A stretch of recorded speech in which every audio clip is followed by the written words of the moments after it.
Ebusiano Mwadjo, Edba Virgin, and you may see Ekasi Eso. As some way, the person where may near a year among yourself upon this sem, and of your good human 70 amanoni and some yabo bonwa, yet ever dime. Now, make says success preparatory school. As he is to go be upon a 2 year. Now, about the Dutch Munia, Petit Bomodien, live in the shop on others who put your mountain, others was a quantity upon so. Now, for Banner Branoman entity. Suku ne se afie twa mu bi si nsɔhwɛ no wo ba mo de pa e ma wo hwɛ 817161 ene ekeka ho adesuade awudu nyina wo kyerɛ bi ade ɛwɔ hɔ ana afi eno achi no so no ade ba ko a wo ya ɛyɛ sonkopa ne se wo de nyamesuro na tete mo fra wo success school no mu etu mo de na 0208 2781198 0208 2781198 na kyerɛ mu bi a ɛbɛboa obanda achi no Bomodi said Ubenya at the Aman was success preparatory school. Ebusia and then some I would do a betty or Cassimu be and said Ghana penny nana other than quite a performer. Any Ghana for Abekasa, that is another. Now I bet you say Mupa, what you said. I quite a first boy by a confidence in Ghana for ye so na emwa yenina. After so in Casa Yemuno, what you said Yadi Sukua would let to Wapum, send an anchor Ghana for a Yemuno.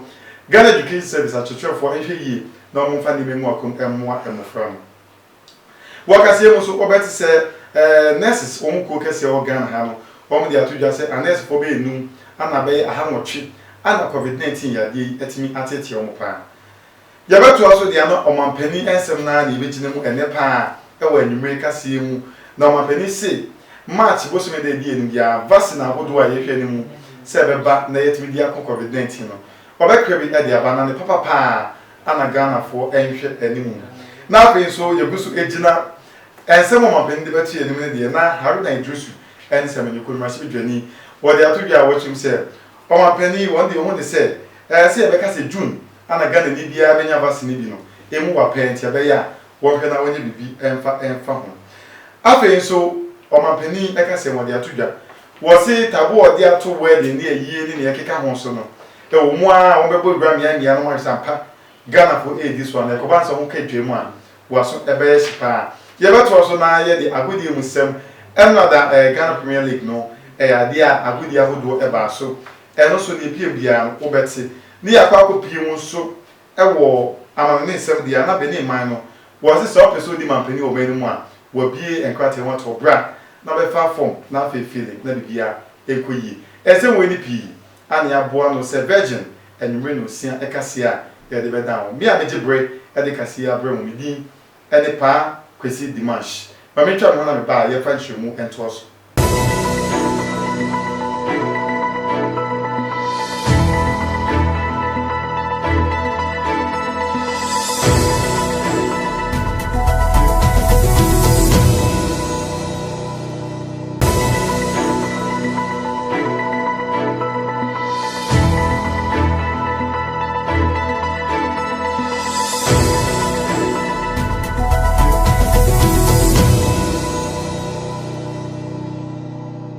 Ebusia for ye twa ho abade na mo akwa bebiem virgin enwume no sia ekase ye nye brani insurance no mu a enoda omampani eba ye television ahodo so ene ye bedi nkoma ni nyina ye COVID-19 yade ya aba ene abeha ewiase afana ba bia na oba na ochum se Ghana for ebe ye pa dia ka ye hwene ni ehye so ne kase pa no eye enso de ahodo ene wo be ko bia bi na enso no wo wura mu a very ka bucket si wo enso onim baby oba a bucket nso ogun so no tissue na ho e ba sa na ya ho tito mampani say sorry na nya dia obetum na emmom no ye hwe na ehye bia a wo de egu akwam de etim eni so. To the revered leaders of our religious organizations, that is our churches and mosques, I entreat you to enforce to the letter the protocols relating to attendance, i.e. the 2-hour duration, 1 meter social distancing, mask wearing, use of sanitizers, and the presence of Veronica buckets, liquid soaps, and rolls of tissue paper. Abusia for egusu jina mampani nsem o de beto Ghana for enum na dia na o kasa no twemu se eyade a na Ghana for bi ehwe ne mu se eyade na amofre yi a makopie sukuu ni ade bia no makoti bi na so mampani ba no se da bi ɛno no de etu sukuu bi mu a ɛnhyɛ da ɛmmoa eti ebe ya GES penifo ɛne akyerɛkyerɛfo titiri wɛnhwɛ na ɔmo frɛ no ɔmo ni hyehyɛ ya hodo ɔmo panin ɛde agɔ kwan mu sɛ yɛfa nkɔ COVID-19 no eti enya de sukuu de ɛbɛtum na emom no protocols bi egu akwan mu akyerɛkyerɛfo hwɛ ɔmo frɛ no ɔmo ntimi eni so. I know that since the reopening of our schools 2 weeks ago, we've witnessed only few reports of cases among students. I appeal to school authorities and teachers to enforce the guidelines provided by the Ghana Education Service, and I urge the Ghana Health Service to continue their surveillance at the schools so we can contain any reported cases. Yebusu ejina COVID-19 ene ehun sensem a na ene anesifo ekuba tan ye wo oman Ghana mu e de abeto dwa kyerem se COVID-19 ya de ne kese pa ye ne eba ofa eto so mi second wave no anesifo be ye enum ana etin ahwom kwa afem aweho na emu be ye ahanwotwe 800 die ya de enyom pa e ya de ahom tinti no wo kyerem a ne Ghana fo be ye bo ho ba bia ye ne moa na wo de omadwuma efo no ene ma hyeda enkoyi efa mo. COVID-19 yadie ya eno na obepie mu ewo manga ne mu a yade a ekosoro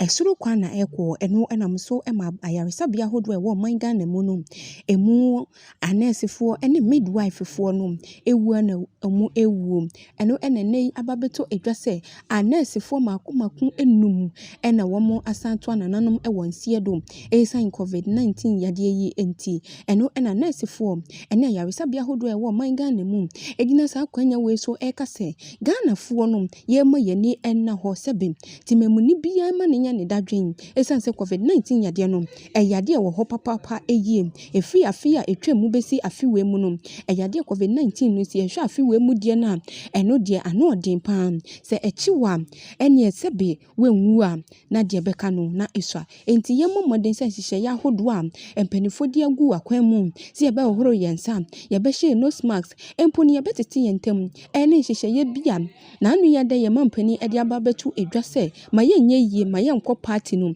ye betimi edi san hyehyeye no eso na enu ene betimi aboa na COVID-19 yade no ye tu asefri o man Ghana mu krakra.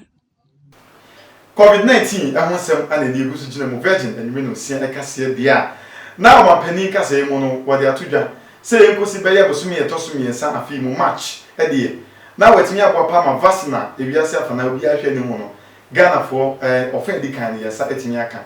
na eno no to aso a wachirim se ekoba ne sa na nia ya dia tu pa for etimi stamp sapa ebebo Ghana for na mu manye matramako ebia Ghana for kwati we ya na CEO ene ebe yusu to mampani se vaccine na wade ba match mu no ne ewiase afana ekubatan hwe apomden wonsem so ene FD etimi agiatu of ECOWAS heads of state and government held virtually. It was agreed that the cost of the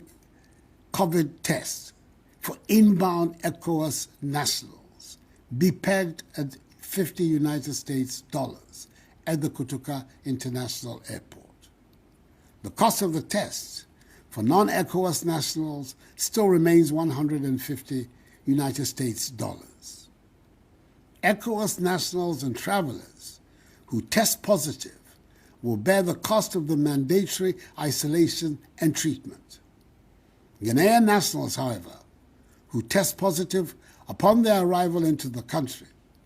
will have their isolation and treatment costs borne by the state.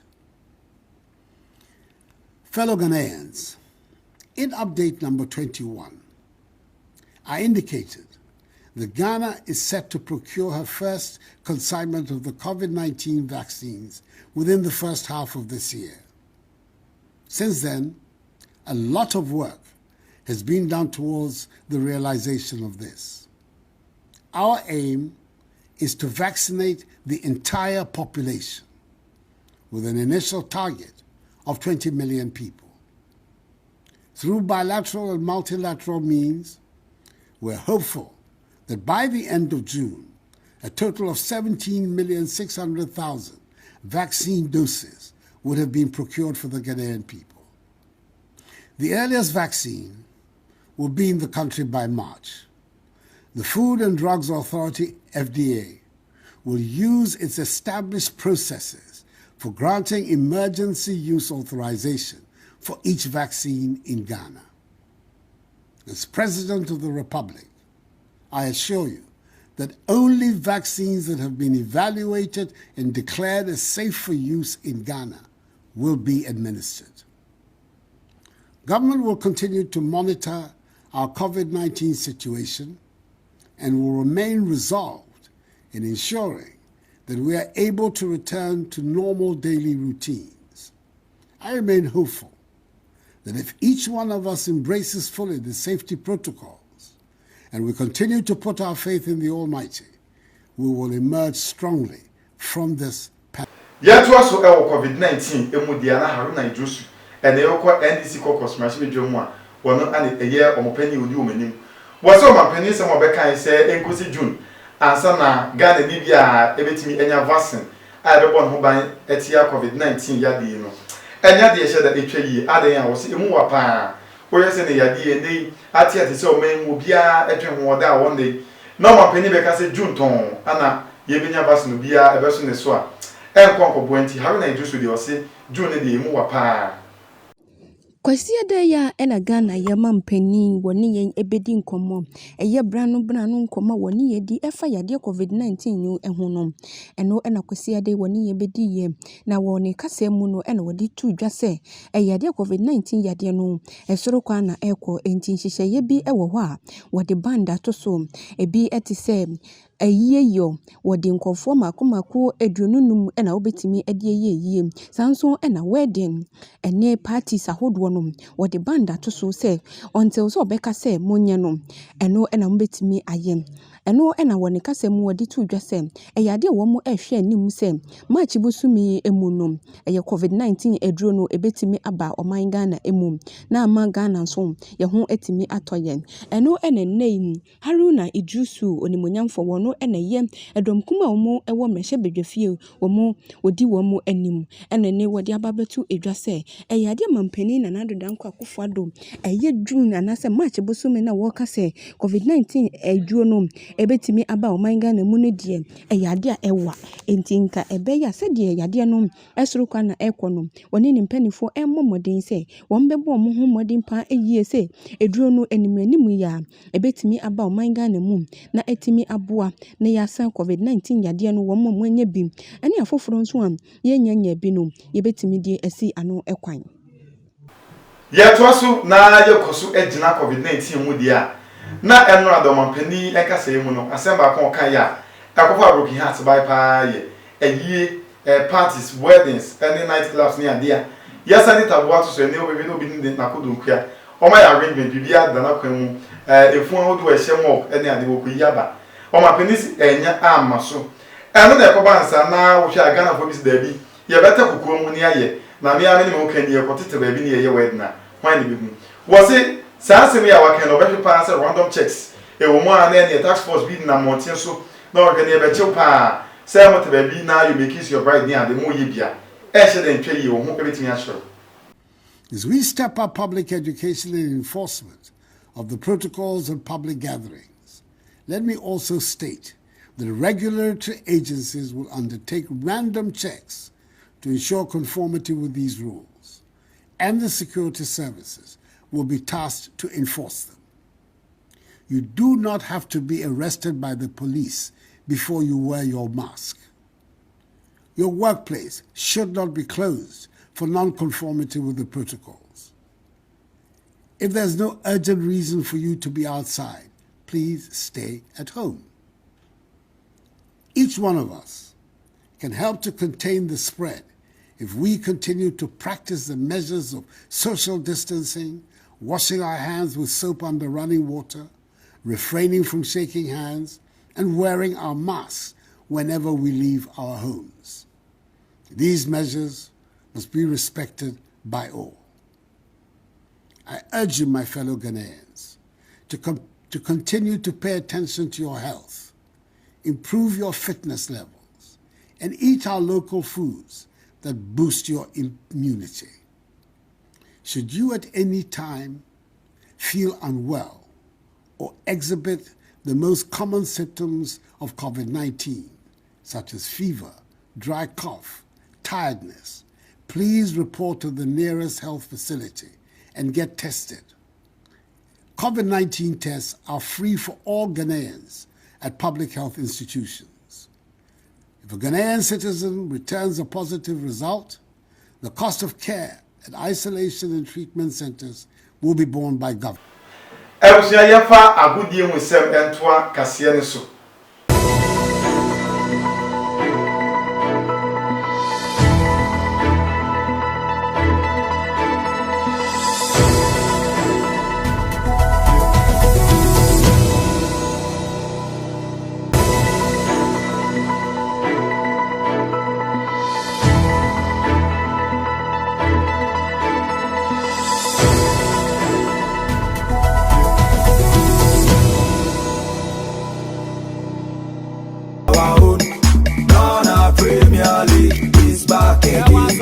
This is our own. Let's cherish our own.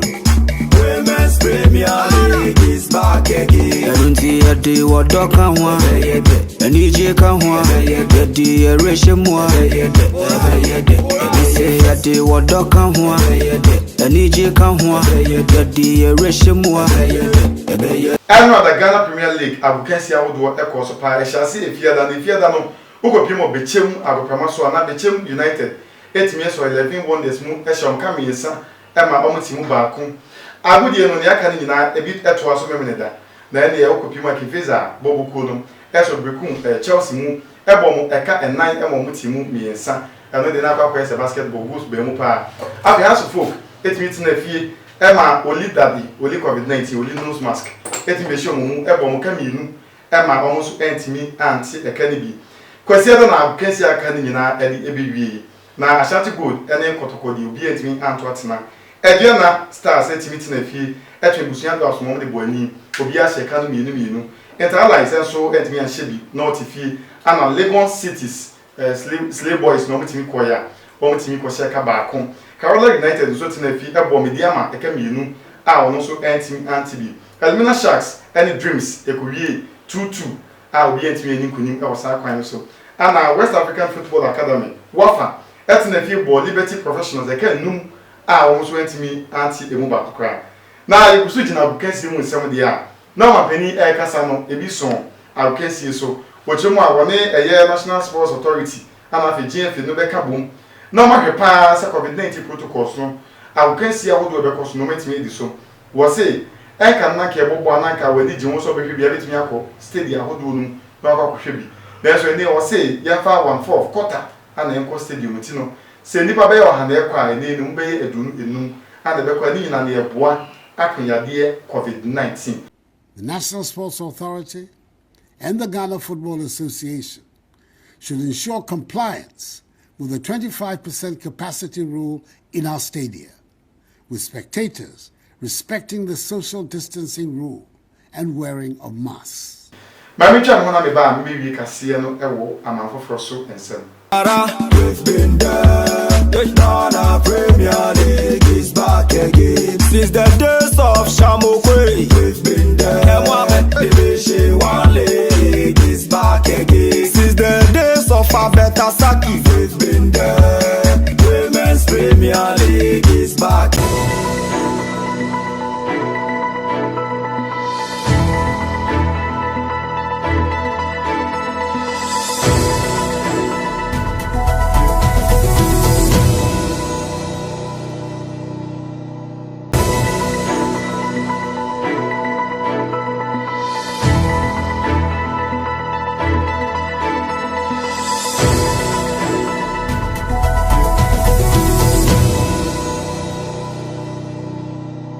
Ebusiafo yefa amanane nsem wie kase ne dia na yekopiem Benin menu ewo ebibremu FM na yekopiem Benin dia na abato a woto ne yoma penin na eba beba so ene ni owaye so mabie nkwatemato odija wo se